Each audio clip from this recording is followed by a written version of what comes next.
Hi, I'm Mark Scherer. I'm the CEO and founder of Encompass Life and the host of the Encompassing Life podcast. And today we have Julie Scheidhauer on our call. And Julie is with Fitness Facility Solutions. And she is the CEO and founder of this company. And it has, as far as I can tell, her background has absolutely nothing to do with what she's currently doing. But Julie has started his company, has had it about 4 years and is successful in it and is growing it because she somehow or another she found passion inside of herself for what she's doing. So I'm really enthusiastic to see what she has that has the passion for her to drive her success. Julie, welcome to the show. How are you? Good. Thank you so much for having me, Mark. You're welcome. So tell us a little bit about what you do and what got you here. Yeah, so I'm Juliana Scheidhauer. I own Reimagine Resources. And like you said, Mark, we do full service fitness management solutions. And so that means everything from gym design, product layout, product procurement, installation, and service. And so, we started this during the pandemic and we've definitely pivoted a lot since then. But we're excited for the change and the growth opportunities that we have in our company. What do you mean by growth opportunity you have with your company? Give a little more Um, details. For sure. So we started in the home gym side of things, and we've now gone fully into commercial space. We work with some of the top and leading fitness industry brands. We also work across the country with our company, so we can sell across the country. We also do install jobs across the country. We also have partners across the country, so we're growing really quickly. The main thing that is, maybe controlling our growth is the fact that we're really specific and really intentional about who we hire and the skill sets that they have. And so we're looking for, great people to have on board so that they can grow with the company. My background is in financials as far as my education. And then I also got a master's in international business. And so our goal is to go international. And so we want people who want that same vision and that same drive. Gotcha. And you said you work with some of the top brands. Can you name some? Can you name some of your top brands you work with? Yeah, so some of the top brands that we have is like Free Motion. So they own iFit. We work with TreeCore. They are part of Peloton. We also have other companies like Tag, Assault, Echelon, Stepper, American Barbell, some of the biggest names in the industry we work with. Gotcha. And it's beneficial for gym owners to work with you because why? What's the benefit to the gym owner? Yeah, so I would say our product offering and what makes us unique and special is the service that we provide. It's not the product itself. We distribute other great brands, but we also know that really having that person there that you can count on to help with your projects in building a new gym, or maybe it's maintaining it, upgrading it. You need somebody there that you can rely on to keep your equipment safe for your clients, but also an engaging environment as well. Gotcha. So if somebody has an existing gym with existing equipment, they're choosing to upgrade their equipment. What's your process of you go in to help them with that? How does that look for that gym owner? For sure. So we like to take a very intentional approach to our clients, looking at who their end users are. So somebody in maybe an older demographic, they're going to have different types of equipment versus somebody who's looking for maybe more of a bodybuilder type, right? So there's going to be a difference in the products that we recommend based on their users, as well as some trends that are happening in the industry. We also take compliance into account as well. What is safe for people to use? What is ADA regulations for a certain location? So we take all that into account, and having somebody with you to go through those processes really help make the process smooth. And really, at the end of the day, you're not going to have as much of a hassle. So you're not paying money for things that you don't need or that you don't want. Gotcha. And so if somebody has existing equipment, what do you do with that existing equipment? Do you help them get rid of it or? So we can do a couple of things with it. So we do extractions. We'll do extractions, getting rid of the old equipment, bringing in the new equipment. There's an opportunity to work with nonprofits. If a nonprofit is interested in it, you're able to donate the equipment to a nonprofit and get a tax write off for that. Huh, cool. I'm just making sure you have how you have everything covered, because that's a big deal. If you're gonna work with somebody on the outside like that, Sure. what additional services you have to do. So if you can alleviate you know, I'm gonna slow down. If you can alleviate somebody's issues and name them and tell them how you're going to solve their issue before they mention their issue to you, you got a customer. For sure. I mean, we all know that you go to the gym and there's equipment that's out for months and you can't get on the equipment that you want, or you go to a hotel, it's not working. So those are the things that we proactively work with our customers on, making sure that they get their repairs done and done quickly. Gotcha. And so you offer service contracts for hotel gyms, I guess hotel chains or something, yeah? Yes, sir. So we work with our manufacturing partners. We are also warranty providers for a lot of the big brands as well. And so even if you have a piece of product that's under warranty, we're able to come in there and fix it. You don't have to pay anything for it. You just say, hey, it's under warranty. This is the brand I have. And we'll go in there, make a ticket for it, and we'll take care of it. Awesome. Cool. Do you just work in one geographic area or do you work in multiples? So we work across the country. We're able to ship our product anywhere across the country, install across the country. Our main target audience is going to be a B2B client, so business to business, whether it's a manufacturing company, a developing construction company.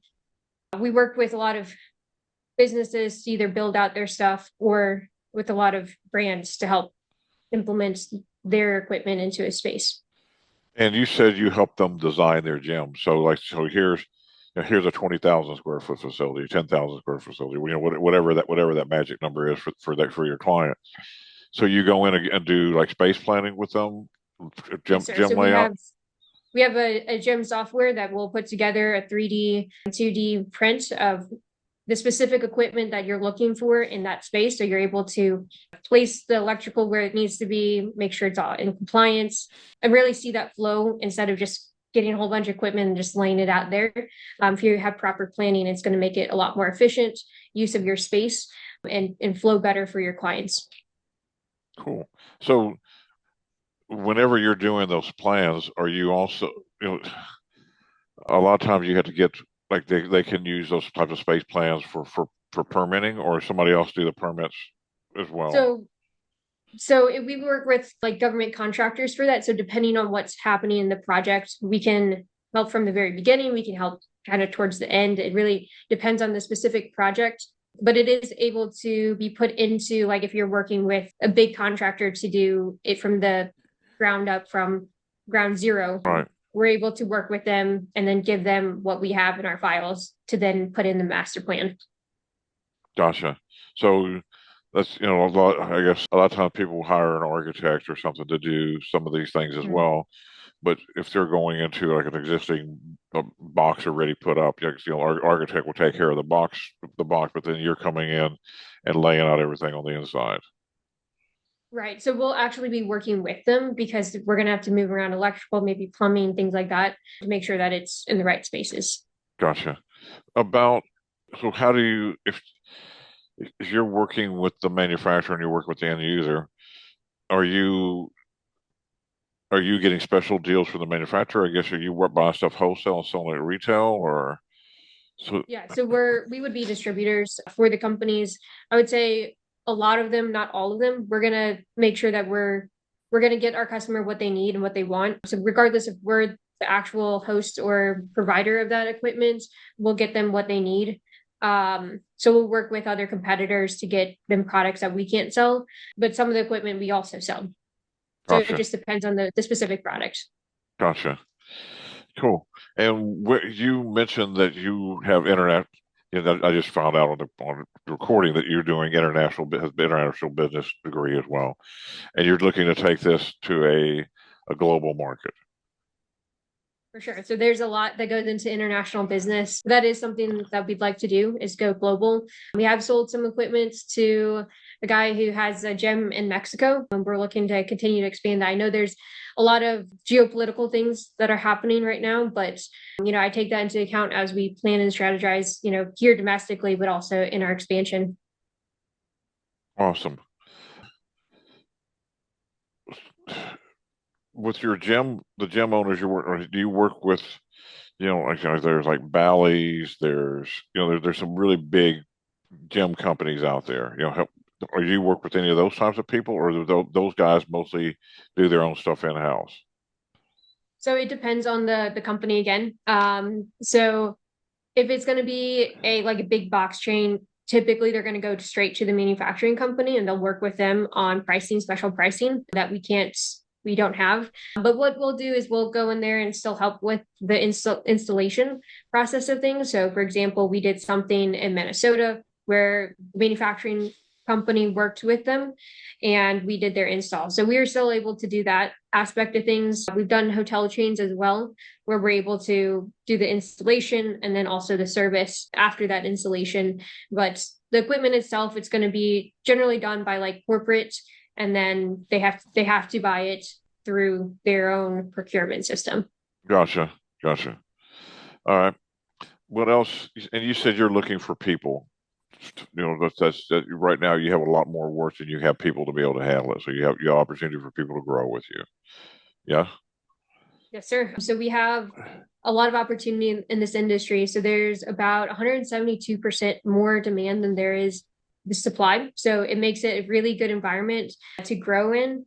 However, it is a skills-based job. So you need to know electrical, mechanical skills, and then being professional. And so what makes us stand apart is our professionalism and our communication with our customers and our clients. Um, so we have a higher level of what we're expecting from our team, but we're also an ambitious team that wants to grow and has a lot of opportunities for that. And you're talking about a lot of opportunities. Where can people like?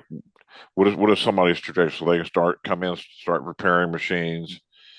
Where is the ground floor, and where can that person go within your company? Right. So the majority of positions that we have is going to be the technician side of things. Right now, we're looking for skilled technicians, but we are working on a program to create a pipeline for them to grow beyond just being a technician. So typically this program would be okay, you start out as an installer, basic skills of mechanical knowledge and putting things together, then you move up into becoming a service provider, service provider associate, then there's a senior technician role, and then you can be an instructor. After that, there's also opportunities along that way to also to be a salesperson as well, to incorporate that into like I guess commission based work from there. If you want to go into the technical, so there'd be two different fields: technical side of things, becoming more of an instructor, and then you have the office side of things, where if you want to get into more project management, helping with that, or the client management side of things. So there's two different avenues if you want to go more of the professional route or the technical route.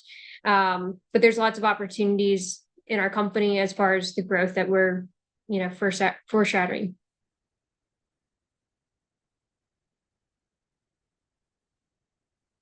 Sorry, I think you're on mute. About when somebody's starting out, about what's the starting salary? So we're going to start at 18 to 25-ish for one of those technician positions. And then beyond that, you can have sales commission on top of that. Okay. And then once somebody grows up into the higher echelons, what's their salary looking like? Salary opportunities at that level. Yeah. So if you want to be more of a like instructor, we would probably, it depends on, their skill set. There's also certifications in the industry, but beyond there, you have 35 plus an hour for like a technician instructor. So you start out somewhere in the 50, maybe around 50 or so, and then end up more than doubling that as you grow. Yeah. I mean, honestly, there's unlimited growth when you have, if you put into sales, if you go into the sales aspect of things, our products, it takes a while to get a sale in our industry, but it's also something that you can have reoccurring, and it's a lot of opportunity across the US, but also across the globe as you grow. Gotcha. Awesome. Well, Juliana, have anything else you'd like to share with people on the show about your life and about what's you know I mean, to me, it's like what you're showing is telling me here, like you have an idea and you can take it and run with it and become successful. So, Yeah, so I would say we're a values-based company. While we do sell in our product, it's fitness equipment, we sell service and we sell products. At the end of the day, we're a values-driven business. And what that means is that we're really out here to make an impact in people's lives. You know, whether it's through the people that we hire, we want them to be professionals. We're going to give them that kind of upskilling to get where they want, either in our company or beyond our company. Or our clients, you know, developing new spaces for them so that their clients can live a healthier and happier life as well. So really our biggest thing is making an impact in people's lives with the skill set that we have. And so regardless of whether it's the fitness industry or something else, that's kind of what attracted me to this business is I enjoy building things and seeing them grow and make an impact. cool. So if I mean if and also not just talk about your company, but also about your what's having you become successful is what do you tell somebody who they have an idea and they're sitting on that fence like should I do it, should I not do it? What's your advice for somebody sitting in that type of a scenario? So I would say I'm a pretty analytical person. I would say take the pros and cons, see what kind of risk you're able to take. For me, I'm pretty high. I'll take a big risk and I'm okay with that. Also, if you're willing to take that risk, you have to understand that it's going to take a lot of hard work and discipline and be okay with that scenario. So if you're not willing to do that, I see too many entrepreneurs out there try and go after a dream, but they're not really willing to put in and do what it takes to get there. And so I think, you know, understanding yourself is going to be the first step there, and understanding, you know, what is it that you're going into? Is it well researched, or you just is it Yeah, just yeah, a hope and dream? So, but if you assess everything and it looks like a good idea and you're okay with that risk, I'd say go for it. Because for me, I knew that if my business didn't take off, then I could go back and live with my parents, and they, you know, clothe and feed me. And I also have a degree, and I can just go get another job. So for me, I was willing to do that. yeah. Yeah, a little bit of a safety net. Man, to me, it's Right. like if you're going to go for something, go for it. Burn everything else down and go for it. And Yep. whatever when you really commit, something happens in your life. So, Right. so last For question: sure. what do you love about life? What do I love about life? I think there's a lot of things to be grateful for. What do I love about life? That's a good question. And you asked me this earlier, and I think there's a lot of things to like. I think a lot of this just being grateful for all the small little things that happen, and even the hard things as well. I think that for me, the most impactful things in my life has actually been the hardest things in my life, and not the fun or happy things or the easy things. And so I would say what I love about life is being able to be grateful for the situations that I've been in and the growth opportunities. Yeah, you find what discovered is you find your courage inside what you fear the most, Yeah, for and sure. and I'm a big proponent of the phrase "holy shit." And I believe whatever shit comes to you in your life, I believe it's actually if you go into it, you'll find a gold nugget. So rather than trying to run from it, which just makes it get bigger and worse, and you become greater and greater levels of misery, go straight into it, and the bigger the pile of poo, the bigger the gold nugget in the middle of it. For sure. So, Absolutely. yeah. Anyway, Juliana, blessings. I hope to be reading about you in Fortune 500 at some time. And I love your energy and blessings to you on your journey. Okay. Thank you, Mark. You're Appreciate it. welcome. You're welcome.